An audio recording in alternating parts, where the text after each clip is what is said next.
13 अगस्त 1961 को east Germany की communist हुकूमत ने कंक्रीट और खारदार तारों से बर्लिन को दो हिस्सों में तकसीम करने के लिए तेज़ी से काम शुरू किया।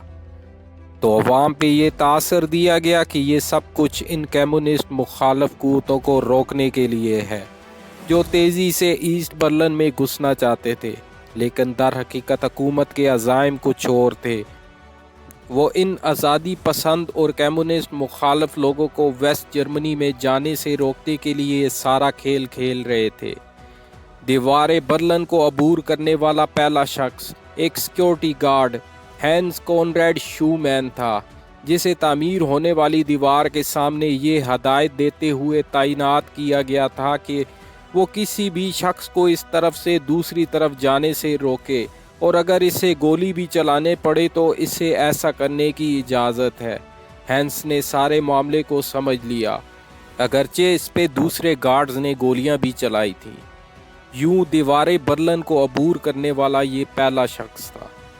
इसके बाद 1961 से लेकर 1999 तक 5000 से ज़्यादा लोग दीवार को अबूर करने में कामयाब हो गए, जबकि इनमें 600 वो सिक्योरिटी गार्ड भी थे जो वहाँ लोगों को रोकने के लिए तैनात थे।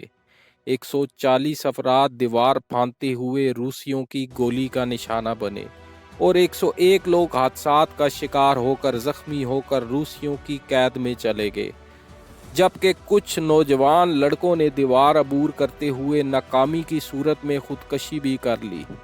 कितने लोग ईस्ट जर्मनी की सरहद पार करते हुए मर गए, इसका कोई रिकॉर्ड मौजूद नहीं है। कम्युनिस्ट हुकूमत से फरार होने वाली आखिरी फैमिली 16 सितंबर 1979 को एक खुद साख्ता बैलून के जरिए दूसरी तरफ पहुंची। इसमें 2 कुंभों के 8 अफराद सवार थे, जिनमें बच्चे और औरतें भी शामिल थी। इस वक्त हमारा मौजू वही कहानी है जिसने पूरी दुनिया को हैरत ज़दा कर दिया था। पीटर स्टेल्ज़ेक और गंटर वेज़ल गहरे दोस्त थे। पीटर एक इंजीनियर था और गांटर एक ट्रक ड्राइवर था। दोनों अक्सर इकट्ठे बैठकर कम्युनिस्ट जर्मनी से फरार होने के बारे में सोचो बचार करते रहते थे। एक दिन गांटर ने मजाक से कहा, अब तो एक ही तरीका है, हम बैलून तैयार करें और इस पर बैठकर सरहद अबूर कर लें। बात तो मजाक में कही गई थी, मगर पीटर ने इसे संजीदगी से लिया और इसने एकदम फैसला कर लिया कि अब ऐसा ही करेंगे। गांटर को कायल करने में इसे कई दिन लगे और फिर फैसला हो गया कि बैलून तैयार करने के काम का आगाज कर देना चाहिए। बैलून की तैयारी से पहले उन्होंने इसकी तैयारी के सारे मरहले तय करने के बारे में सोचो बचार शुरू कर दी।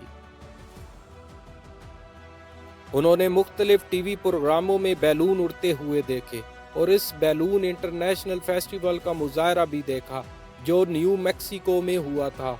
उन्होंने अपनी बीवी बच्चों का वज़न किया और एक ऐसे बैलून को तैयार करने का मंसूबा बनाया जो इन सब का 750 किलोग्राम वज़न उठा सके और इसका फैलाव 71 क्यूबिक फीट हो, और इनके पास 100 सेंटीग्रेड तक हरारत पहुंचाने वाला लैंप भी मौजूद हो, और इसका अगला मरला कपड़े का हसूल था जिसकी लंबाई 8600 स्क्वायर फीट हो।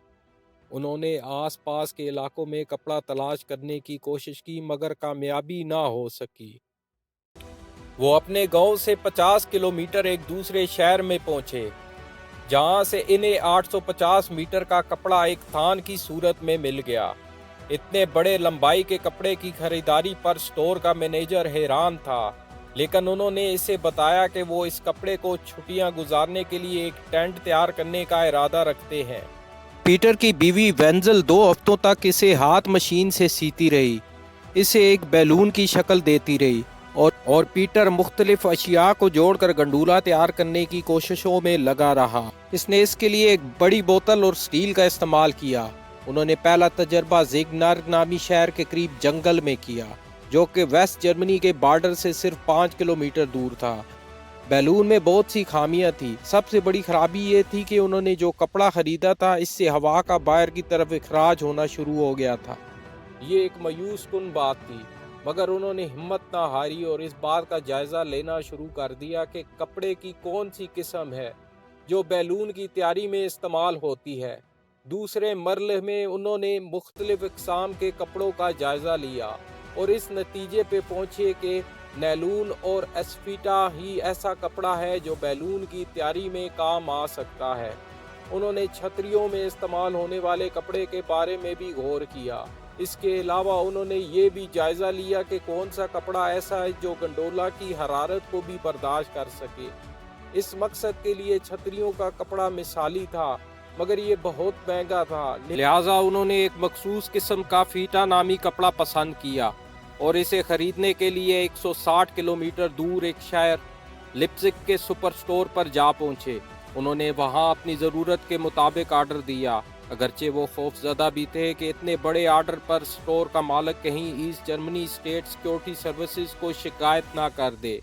उन्होंने इसका जवाब ये पेश किया कि वो एक फ्लाइंग क्लब के मालिक हैं और इसे बेचने के लिए ख़रीदना चाहते हैं। उन्होंने इसके लिए $720 अदा किए।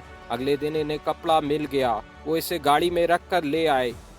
उन्होंने रास्ते से सेविंग मशीन चलाने के लिए एक मोटर भी खरीदी। वेंजल एक दफ़ा फिर काम पर लग गई, एक दूसरा बैलून तैयार करने में कामयाब होगी। अब इन्हें पता चला कि जो गंडूला इन्होंने तैयार किया है इसकी ताकत कम है, वो इतने बड़े बैलून को ज़्यादा देर तक फिजा में नहीं रख सकता। अब इससे बेहतर पर काम शुरू हुआ। 6 माह की मेहनत के बाद पीटर एक बेहतर गंडूला और अच्छी किस्म का बर्नर तैयार करने में कामयाब हो गया। दूसरी कोशिश की तैयारी हो रही थी कि गोंथर ने हैंस के साथ एक लंबी मीटिंग की और इसे बताया कि इसकी बीवी इनके साथ जाने के लिए तैयार नहीं है। इसका ख्याल है कि एक बैलून इतने अफराद को लेकर उड़ नहीं सकता, लिहाजा इसे ये तजर्बा सिर्फ अपनी फैमिली के साथ ही करना होगा। पीटर को मायूसी तो हुई, लेकिन इसने हिम्मत न हारी और बैलून को बेहतर से बेहतर बनाने की कोशिशों में मसरूफ़ रहा।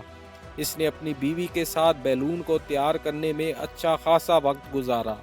इसने बर्नर की ताकत में भी इजाफा किया और 30 जुलाई 1979 को मौसमी हालात को बेहतर पाकर दूसरी बार किस्मत आजमाई का फैसला किया।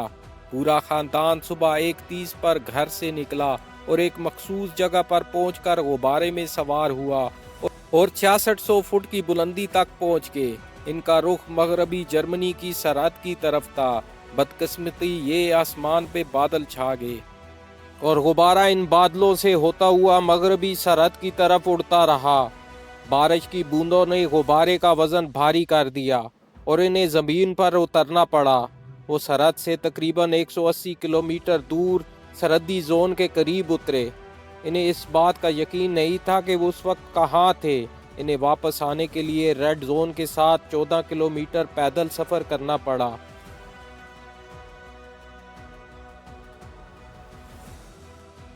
और उन्होंने अपनी गाड़ी और बैलून वहीं छोड़ दिया। रास्ते पर उन्होंने एक बेकरी से खाने का सामान खरीदा और इसी शाम घर पहुंचे। इन्हें दफ्तर में अपनी बीमारी की इत्तला देनी पड़ी, लेकिन बच्चों को स्कूल भेज दिया। ईस्ट जर्मनी की सिक्योरिटी ने अगले दिन सारे मलबे को तलाश कर लिया और सरहदी लोगों से अपील की कि वो किसी ऐसे शख्स की निशानदेही करें जो इस जुर्म का मुर्तकिब हुआ है।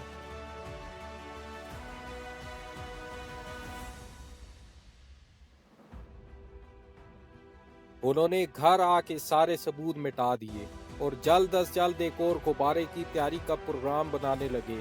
वो जल्द से जल्द ईस्ट जर्मनी को छोड़ देना चाहते थे। अगले चंद दिनों बाद गंटर ने पीटर से मुलाकात की और उसे वो अखबार दिखाई जिसमें ईस्ट जर्मनी सिक्योरिटी ने इश्तहार दिया था और इस बात का अज़म जाहिर किया था कि वो इन बदमाशों को बहुत जल्द गिरफ्तार कर लेंगे। गंटर ने पीटर की ज़हनी कैफियत का अंदाज़ा लगाते हुए इसे तसल्ली दी कि वो भी अपनी फैमिली के साथ इसके हमरा जाएगा, हालात खा कुछ भी हों। ईस्ट में तमाम सुपर स्टोरों पे इतला कर दी गई कि कोई भी एक मुकर्रर मिकदार से ज़्यादा कपड़ा फरोख्त ना करे। उन्होंने इसका हल भी तलाश कर लिया और मुख्तलिफ रंगों के टुकड़े खरीद कर एक और बैलून तैयार कर लिया। इस मकसद के लिए इन्हें 13,500 मुरब्बा फीट कपड़े की ज़रूरत थी जो मुकम्मल होगी। अब गुब्बारे का साइज़ 4,000 क्यूबिक फीट था। 6 हफ्तों की तैयारी के बाद सारा काम मुकम्मल हो गया और वो 15 सितंबर को अपने मिशन पर रवाना हुए। انہیں غبارے کے پھلانے میں صرف 10 منٹ صرف ہوئے اور ہوا گرم کرنے کے لیے 3 منٹ لگے۔ دونوں خاندان غبارے میں سوار ہوئے۔ غبارہ 9 منٹ میں 6600 فٹ بلند ہو گیا۔ غبارہ رڈار کی پہنچ سے باہر تھا۔ کہا جاتا ہے کہ مشرقی جرمنی کے کنٹرولر نے اسے جاتے ہوئے دیکھ لیا تھا۔ اس نے عملے کو اطلاع دی کہ کوئی غیر معمولی چیز ہماری سرحد کو عبور کر رہی ہے۔ انہوں نے سرچ لائٹ روشن کی مگر غبارہ ان کی رینج سے نکل کر مغربی جرمنی کے علاقے میں داخل ہو گیا تھا۔ انہیں غبارے کو زیادہ سے زیادہ اونچا اڑانے کے لیے برنر کو تیز کرنا پڑا تھا اور اس کا نتیجہ یہ نکلا کہ غبارہ ایک جگہ سے پھٹ گیا اور اس کو گرم رکھنے کے لیے برنر کو مزید اونچا کرنا پڑا تھا۔ جب غبارہ سرحدی لائن سے گزرا تو اس کی سرچ لائٹ سے غبارے کے اندر ہلکی سی روشنی پھیل گئی۔ بچوں نے چلا کر کہا کہ وہ ہمیں دیکھ رہے ہیں۔ انہوں نے یاد کر رکھی دعائیں پڑھنا شروع کر دی۔ سرحدی روشنیاں دور ہوتی چلی گئیں اور برنر کی گیس ختم ہونا شروع ہو گئی۔ گنتھر کا خیال تھا کہ وہ سرحد سے زیادہ دور ہٹ کر غبارے کو اتارنا چاہے گا، مگر بیلون کو فوری طور پر اتارنا مجبوری بن چکی تھی۔ وہ مغربی جرمنی کے صوبے باویریا کے شہر نائلا کے قریب اترے۔ بیلون جنگلی جھاڑیوں پہ گرا جس سے گانتھر کی ٹانگ ٹوٹ گئی۔ انہیں پوری طرح یقین نہیں تھا کہ یہ علاقہ ویسٹ کا ہے، جبکہ انہیں چند شواہد ایسے ملے تھے جو اس علاقے کو ویسٹ ظاہر کرتا تھا۔ دونوں نے عورتوں اور بچوں کو جھاڑیوں میں چھپا دیا اور خود کچھ دور بیٹھ کر صبح کا انتظار کرنے لگے۔ پولیس کی گاڑی سب سے پہلے ہینس اور گینتھر کو نظر آئی تو ان کی خوشی کا کوئی ٹھکانہ نہ رہا۔ 2 پولیس افسر ان کے قریب آئے تو ہینس نے چلا کر کہا، کیا یہ ویسٹ جرمنی ہے؟ پولیس کے افسروں نے ہاں میں سر ہلایا تو دونوں ان سے بغل گیر ہو گئے اور انہوں نے بچوں کو آواز دی۔ وہ بھاگتے ہوئے ان کے ساتھ شامل ہو گئے۔ پیٹر کی آنکھوں میں آنسو تھے اور گانتھر چلا رہا تھا، ہم جیت گئے۔ یہ علاقہ ایسٹ جرمنی کی سرحد سے صرف 10 کلومیٹر آگے تھا۔ دونوں خاندانوں کو بہترین ناشتہ دیا گیا۔ ہوٹل میں ان کے سامنے پھولوں کے ڈھیر لگے ہوئے تھے اور طرح طرح کے لوگ انہیں ملنے کے لیے آ رہے تھے۔